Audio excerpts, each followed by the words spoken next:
আজকের রেসিপি সত্যি খুবই সাধারণ একটি রেসিপি, কিন্তু মজায় কিন্তু অসাধারণ।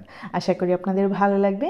আর শীতের এই সময়ে নতুন আলু দিয়ে এই রেসিপি বিশেষ করে সকাল দুপুর ভাতের সাথে খুবই মানাবে। তো দেখতেই পেলেন আমি কিন্তু তেল দিলাম, লবণ দিলাম, তারপর হলুদের গুঁড়ো দিলাম, মরিচের গুঁড়ো একদম সামান্য পরিমাণে দিলাম, আর জিরে গুঁড়ো দিলাম হাফ টেবিল স্পুন, তারপর 5টি আস্ত লাল মরিচ দিলাম।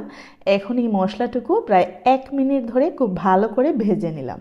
দিয়ে দিলাম প্রায় হাফ কাপ পরিমাণ পেঁয়াজ কুচি, আর দিয়ে দিলাম কাঁচামরিচ। ঝাল অবশ্যই আপনাদের পছন্দ মতো, তবে এই রেসিপিতে ঝাল কিন্তু খুবই মানায়। আশা করি যারা ঝাল খেতে পারেন একটু বেশি করে দিলে আর বেশি মজা পাবেন।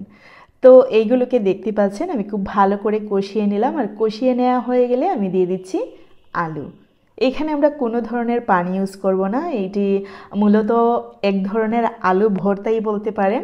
তো দিয়ে দিচ্ছি কাসুন্দি। কাসুন্দি না দিলে কিন্তু এর রিয়েল টেস্ট পাবেন না। আমি সাজেস্ট করব অবশ্যই কাসুন্দি ইউজ করে চেষ্টা করবেন। দিয়ে দিচ্ছি প্রায় 2 থেকে 3 টেবিল চামচ পরিমাণে লেবুর রস। এইখানে আমি কাসুন্দি ইউজ করেছিলাম প্রায় 3 থেকে 4 টেবিল চামচ পরিমাণ। এখন খুব ভালো করে নেড়ে নিচ্ছি। এই মুহূর্তে আমি ঢাকনা ইউজ করব যেন খুব ভালো করে সেদ্ধ হয়ে যায়। এই রেসিপিতে মূলত চেষ্টা করবেন পানি টোটালি ইউজ না করতে। প্রায় 6-7 মিনিটের জন্য ঢাকনা ইউজ করেছিলাম, একদম চুলার আগুন মিডিয়াম টু লো ফ্লেমেতে রেখে, যেন পুড়ে না যায় আর খুব ভালো করে যেন সেদ্ধ হয়ে যায়। তো যেহেতু নতুন আলু খুব ভালোই কিন্তু সেদ্ধ হয়ে গেছে, প্রায় আরও কিছুটা জাল করে নেওয়া লাগবে। আমি খুব ভালো করে নেড়ে নিচ্ছি, দেখতেই পাচ্ছেন। এই রেসিপি কিন্তু অসাধারণ স্বাদের। আশা করি আপনারা খুব ইজি ওয়েতেই কিন্তু তৈরি করতে পারবেন, কোনো ঝামেলা ছাড়াই। এখন দিয়ে দিচ্ছি ধনেপাতা কুচি।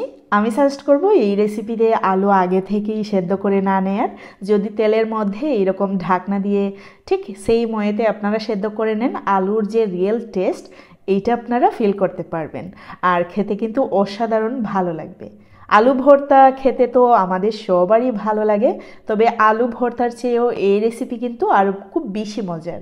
ধনেপাতা কুচি দেওয়ার পর আরও খুব ভালো করে নেড়ে নিচ্ছি। এরই মধ্যে আমাদের আলু কিন্তু সেদ্ধ হয়ে গেছে, প্রায় ভাজা ভাজাও হয়ে গেছে। এখন আপনারা চাইলে একদম ম্যাশ করে নিতে পারেন, অথবা একটু আধা ভাঙ্গা করে নিতে পারেন, তাতে করে ভাতের সাথে আরও খুব ভালো যাবে। আমি কিন্তু খুব ভালো করে ভেঙে নিচ্ছি এই হাতাবাড়ির সাহায্যেই। বিশেষ করে জানুয়ারি মাসে বাংলাদেশে যখন ঠান্ডা পড়ে, অনেকেরই কিন্তু মুখের রুচি চলে যায়, একদম খাবার টাইমে খান না। আশা করি এই রেসিপি তৈরি করে যদি সকাল দুপুর গরম গরম ভাতের সাথে, প্রতিদিন অবশ্যই না, কারোই প্রতিদিন আলু খেতে ভালো লাগে না, মাঝে মধ্যে যদি তৈরি করে খান, আশা করি মুখের রুচির একটু হলেও পরিবর্তন হবে। আমার আজকের রেসিপি কিন্তু এই পর্যন্তই।